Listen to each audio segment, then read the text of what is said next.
Jill Stuckey has been by President Jimmy Carter's side for the last 30 years after meeting him with her late husband in 1994 at the Cherry Blossom Festival. They used to come over to my house for dinner every Saturday night, pretty much, that they were in town. These photos show the president at her home in Georgia over the years.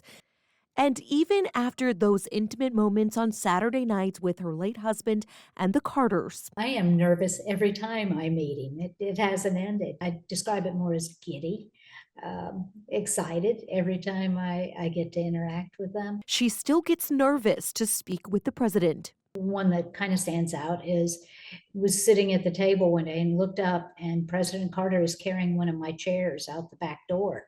And I said, "What are you doing?" He said, "Oh, it's broken. I'll bring it back tomorrow."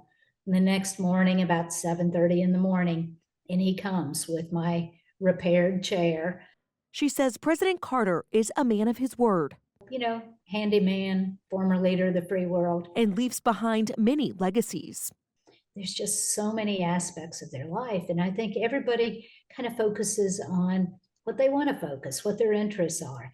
She's the superintendent of the Jimmy Carter National Historical Park in Plains, Georgia, where the president attended school, which is now a museum, has a farm.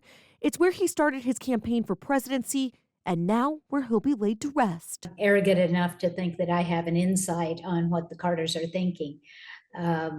So I'm honored to be in this position.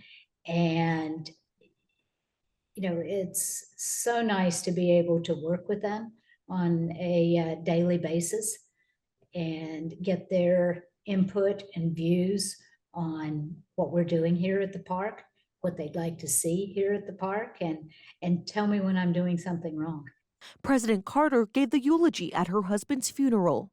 She's thankful for the friendship shared and honored to be in this position to honor his life, saying the overwhelming support from the public keeps her inspired. Someday, many years from now, when the Carters are no longer with us, that will hopefully be a museum that you can visit. And that's also the final resting place of both President and Mrs. Carter. Caroline Patricus, 7 News.